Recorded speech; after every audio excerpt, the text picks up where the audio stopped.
So, see you there. Walk po tayo ngayon kasi malapit lang naman. Baba naman sa may gulay ko.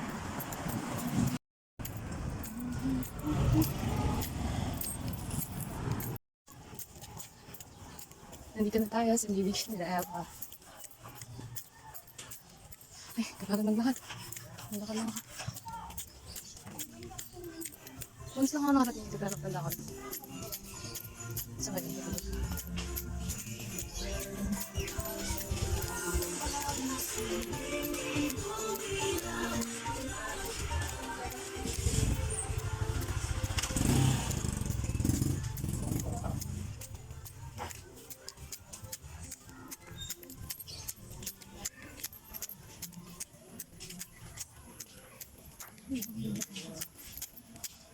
Ayun, nandito na. Alam ko ito yun. Hindi naman sila tumipatok namin.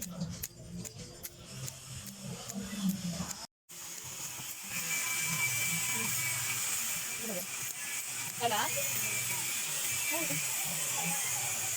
Ala?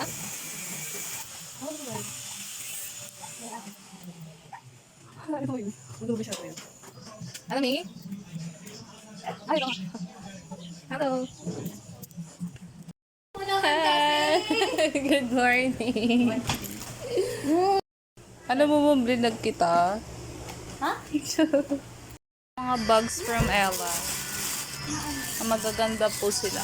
Oh, like that. Oh, police. Lagi ako makakasama bukas. Ito po, promote po bag. Good quality po to. Mamay na lang po. Kung ano, live nga tayo, Charis. Huwag lang ako natag. Hello, dito tayo ka sa Ella May. So wala po, tour po niyo tayo sa house niya. Ay, Uy, ang pala to pala. I'm so sorry, room pala siya. Ang kalat talaga ng kwarto. Oh, kuya po po. Makalat na po ito. Ang ayos nga po Uy, eh. hindi ah. Hindi ko na ipakita yung basura ng Shopee dito. Hindi yan basura. So yun, ito yung first time ko uling makasama yung best friend ko nung grade 1. And yan si Ella. Tapos nagchika kami after pandemic na din. Tapos after last work namin, hindi kami nagkasama na almost 1 year na rin ganun.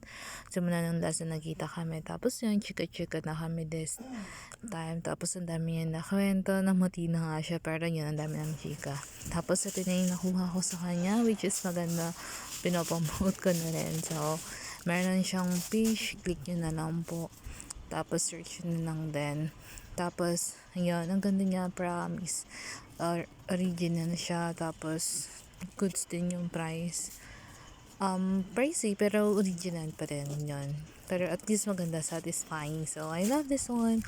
And this is my video for today about getting my bag na in order kay Ella. So, yun. Thank you so much everyone for today and have a wonderful day. Bye for now, sunshines.